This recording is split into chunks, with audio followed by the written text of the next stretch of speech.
il y a une facette mystérieuse. Donc, les choses cachées sont à Dieu. N'oubliez pas que le thème que nous sommes en train de développer, c'est que signifie le concept Dieu.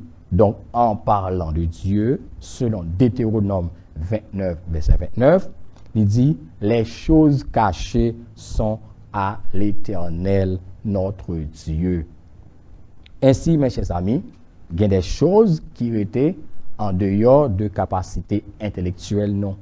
C'est pourquoi nous connaissons en partie et nous prophétisons en partie. Donc, les choses cachées sont à Dieu. Donc là, nous retrouvons textuellement, scripturairement parlant, le concept Dieu. Que signifie le concept Dieu? Tandis que les choses révélées sont à nous et à nos enfants. C'est pourquoi nous, évangéliques, nous croyons que le christianisme, c'est une religion à mystère et c'est une religion révélée. Voilà. Donc, il y a des choses cachées. Les choses cachées, ce sont des choses qui restent dans le secret de Dieu, dans le mystère de Dieu. Cependant, la Bible, qui est la révélation écrite, donc, c'est la parole de Dieu révélée à nous. C'est pourquoi nous pouvons dire que la théologie, c'est la définition de Dieu, c'est l'étude de Dieu à travers la révélation, à travers sa parole. C'est-à-dire, ce texte sacré de Genèse à Apocalypse, il révèle nous ce que Dieu est par des attributs. Donc, les énonciations des attributs attribués à cet être peut capable de nous une orientation ou encore une guise de définition de ce qu'il est en tant qu'être et qui est révélé. Donc, ce qui est au-delà de la parole de Dieu, eh bien, extra-biblique, eh bien, n'ont pas opiné sur eux, parce que la Bible dit les choses cachées sont à Dieu. Il y a des choses limitées seulement dans le mystère de Dieu. Et à travers la parole de Dieu, donc, nous allons considérer ce concept qu'on appelle Dieu. Avant tout, c'est quoi un concept?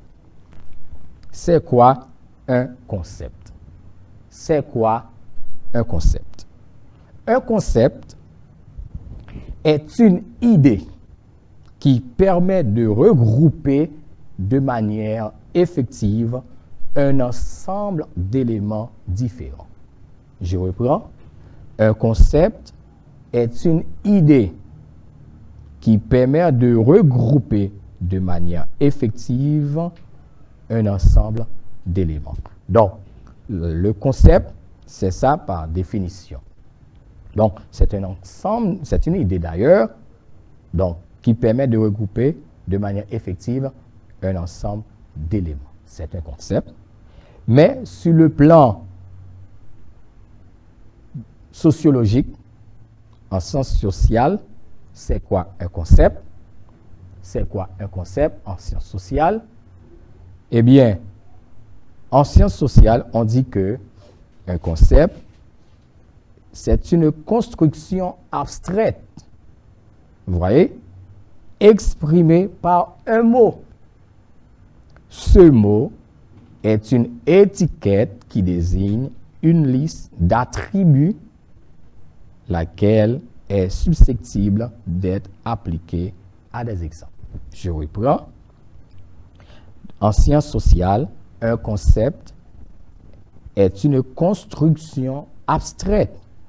L'abstraction, c'est ça qui ne va pas ni toucher ni ouais, mais pas forcément nous sommes capables de ressentir, exprimé par un mot. Ce mot est une étiquette qui désigne une liste d'attributs, laquelle est susceptible d'être appliquée à des exemples.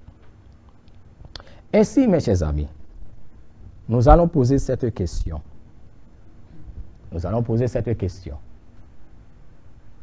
Quels sont les attributs de Dieu?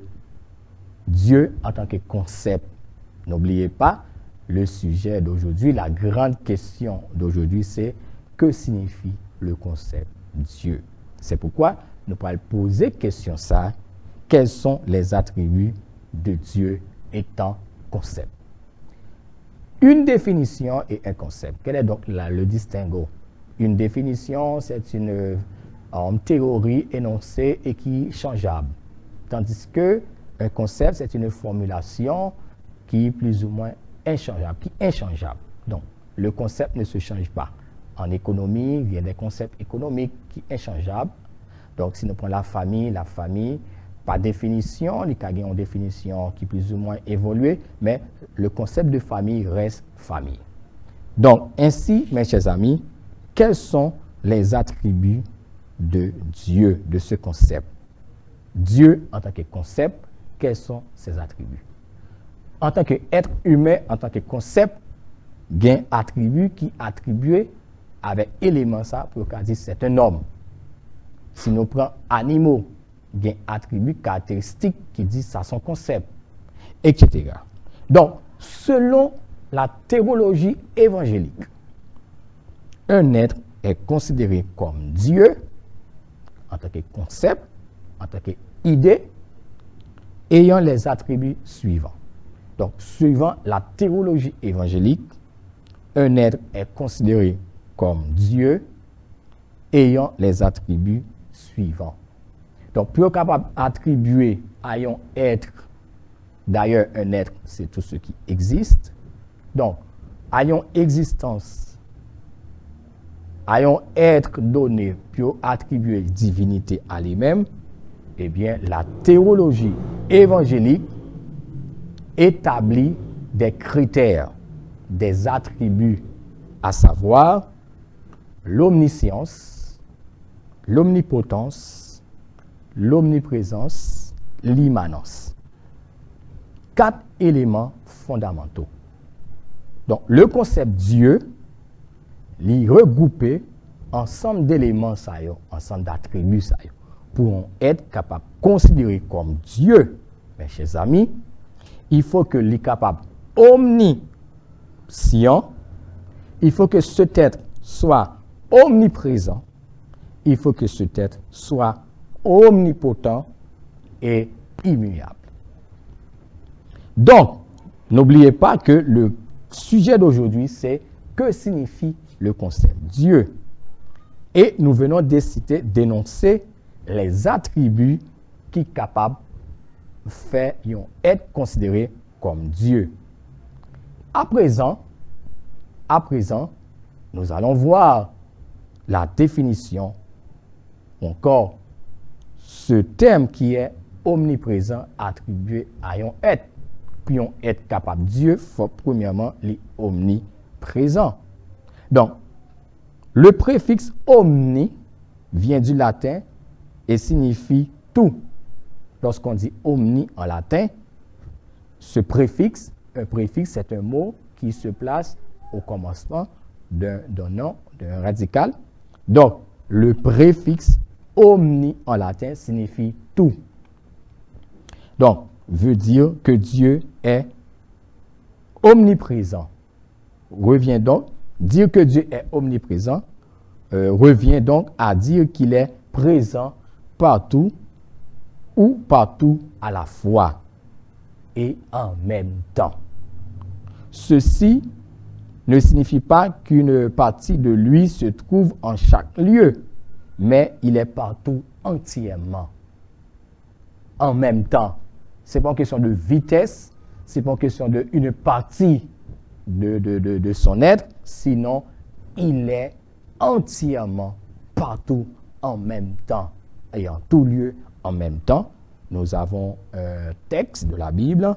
Si nous consultons le psaume 139, le verset 7 à 10, n'oubliez pas que le sujet c'est que signifie le concept Dieu. Donc, pour un être soit Dieu, il faut que l'il omniprésent. Omniprésent, c'est-à-dire l'il en tout lieu en même temps à la fois. Le psaume 139, le verset 7, nous lisons, mes chers amis, Où irai-je loin de ton esprit et où fuirai-je loin de ta face? Donc c'est sa présence. Si je monte aux cieux, dimension supérieure, tu y es présent. Si je me couche au séjour des morts, plus bas que la terre, dimension inférieure, t'y voilà ta présence. Le verset 9, en Psaume 139. Si je monte aux cieux, tu y es. Si je me couche au séjour des morts, t'y voilà. Dimension opposée, supériorité, infériorité. Le verset 9, si je prends les ailes de l'aurore et que j'aille habiter à l'extrémité de la mer, voilà, donc là, prend les points cardinaux, le nord, le sud, l'est à l'ouest. Donc, nous prenons les dimensions, les hauteurs, les profondeurs. Nous allons prendre la largeur maintenant. Hein? Il dit, là aussi, ta main me conduira et ta droite me saisira. Le verset 11. Si je dis, au moins les ténèbres me couvriront, la nuit devient lumière autour de moi. Donc, mes chers amis, ce texte nous révèle clairement que Dieu est omniprésent dans les cieux, lit à la fois sur la terre, lit à la fois sous la terre, lit à la fois au nord, au sud, à l'est, à l'ouest, au centre, en même temps et à la fois.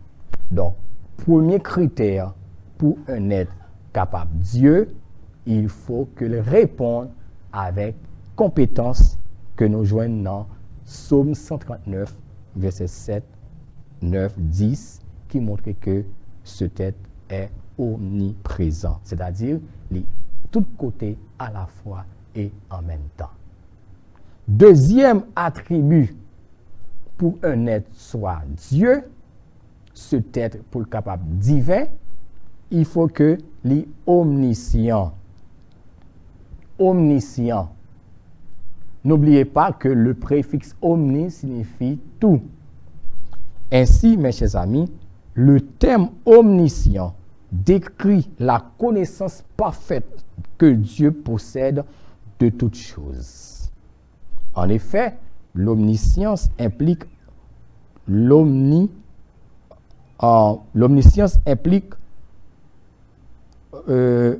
tout savoir, c'est-à-dire l'omniscience implique ça, cette dernière faisant partie de la première, c'est-à-dire l'omniscience implique también l'omniprésence, c'est-à-dire pour me connaître tout bagaille qui a passé, il faut que moi en tout lieu.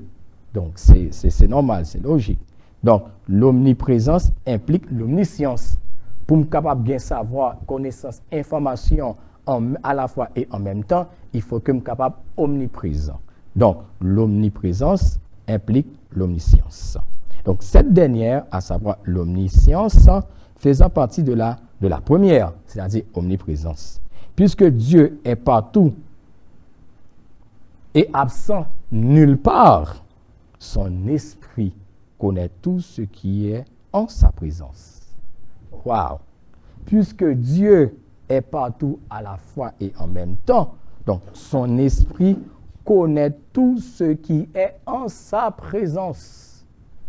Nous avons un texte de la Bible dans le psaume 139 toujours, mais au verset 12, qui dit non, dans le psaume 139, verset 12, il dit, « Même les ténèbres ne sont pas obscures pour toi, la nuit brille comme le jour et les ténèbres comme la lumière. » C'est-à-dire, ici, ce symbolisme, c'est image, ténèbres et lumière, veut dire connaissance. Donc, les ténèbres ne sont pas cachées en rien pour Dieu, en matière d'information, en matière de connaissance, de savoir. Donc, puisqu'il est à la fois partout à la fois et en même temps. Donc, son esprit est à la connaissance de tout ce qui se passe, tout ce qui se fait, tout ce qui se réalise. Même les ténèbres, il y a lumière pour lui-même.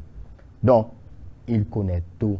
Il sonde tout cœur, toute pensée, et il connaît tout ce qui a passé. Même les ténèbres, il y a ces lumières pour lui. Donc, c'est le savoir. Par conséquent, nous disons que pour un être capable Dieu, il faut que premièrement, il soit capable omniprésent, à la fois en même temps, omniscient, tout savoir, mais aussi il est capable omnipotent.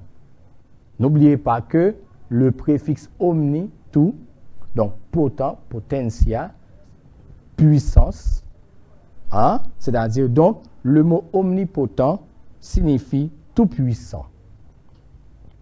Donc, si nous prenons un exemple de la Bible, par exemple, un personnage, Abraham, avait 99 ans, lorsque Dieu lui apparut et lui dit, « Je suis le Dieu tout-puissant. » Genèse chapitre 17, verset 1er.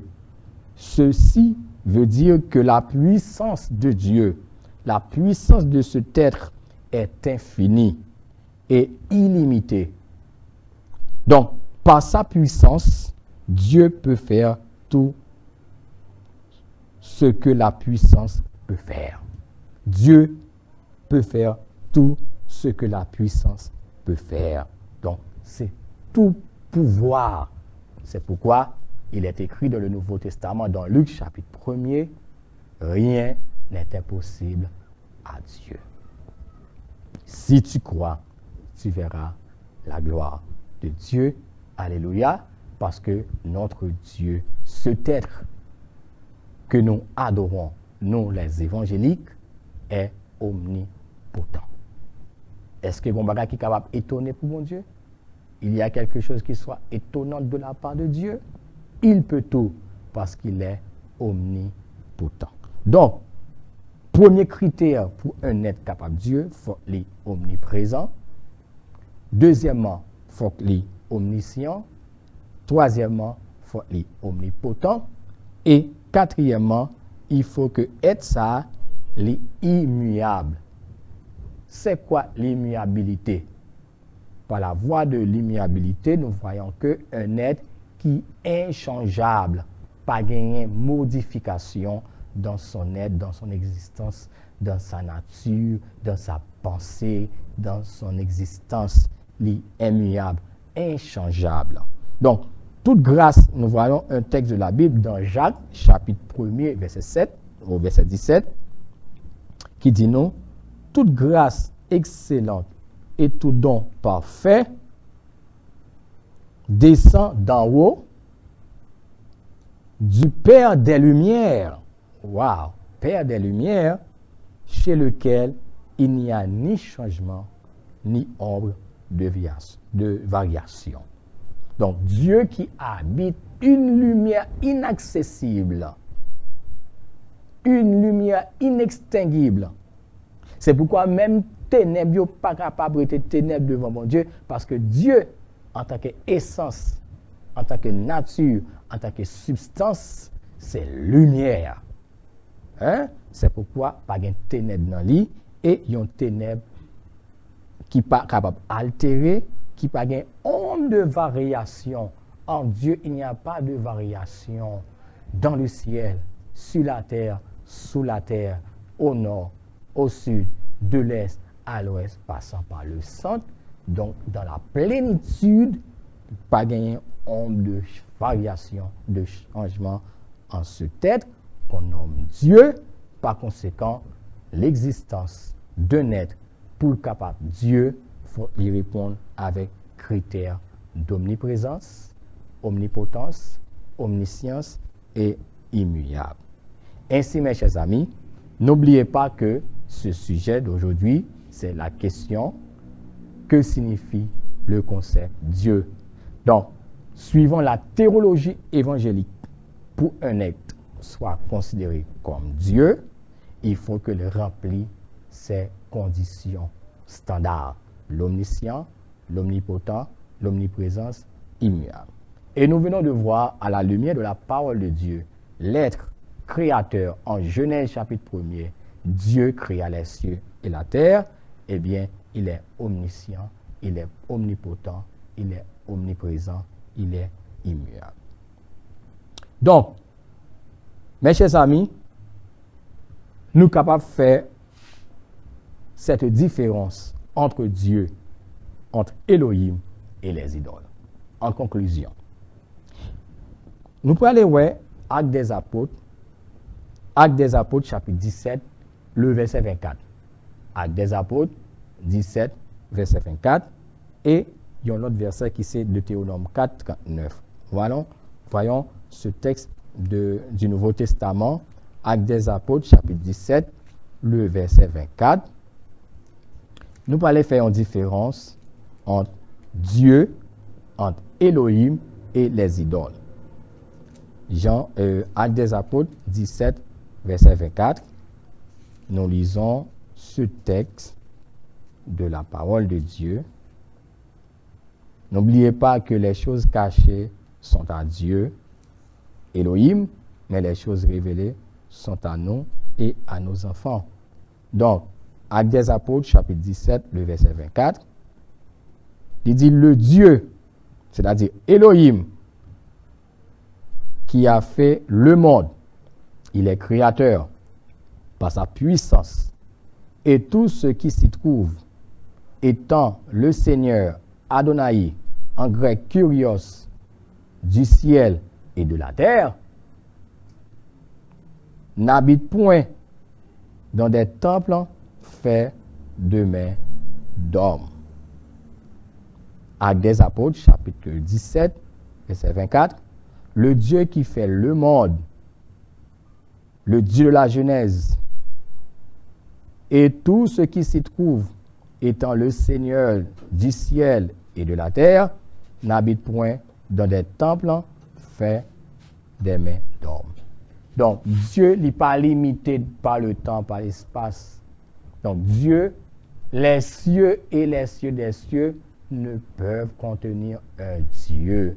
Donc, Dieu pas réduit dans une limite de 4 coins, comme les idoles. L'on entre dans un temple, ou une statue muette, qui a un yeux qui parle, qui a une bouche qui pas qu'à parler, qui a des oreilles qui pas qu'à attendre, et il y aurait le Dieu. Mais Dieu de la création, Dieu créateur du ciel et de la terre, lui-même, il n'est pas habité dans un temple fait par main d'homme, parce que il n'est pas limité ni par le temps, ni par l'espace, c'est un être infini. Maintenant, voyons le verset en Deutéronome, chapitre 4, verset 39. Deutéronome, chapitre 4, le verset 39. Nous parlons de ce concept Dieu en Deutéronome, qui est révélé. N'oubliez pas que Deutéronome 29, verset 29, les choses cachées sont à Dieu et les choses révélées. Nous allons voir ce qui est révélé en Deutéronome 4, verset 39. Il dit, sachez donc en ce jour et retiens dans ton cœur que l'Éternel est Dieu. En haut, dans le ciel, et en bas, sur la terre, et il n'y a point d'autre. C'est un grand défi. C'est un grand défi. Le grand défi pour Astarté, un grand défi pour Astarot, un grand défi pour Zeus, un grand défi pour la déesse Diane, un grand défi pour tout l'autre être qu'on est capable de considérer comme Dieu. Donc, ce défi est lancé en Deutéronome, mes chers amis, chapitre 4, verset 39 là. Voyons ce texte. Sachez donc c'est un impératif d'ordre. Sachez donc, ce n'est pas un conseil, ce n'est pas une opinion, ce n'est pas un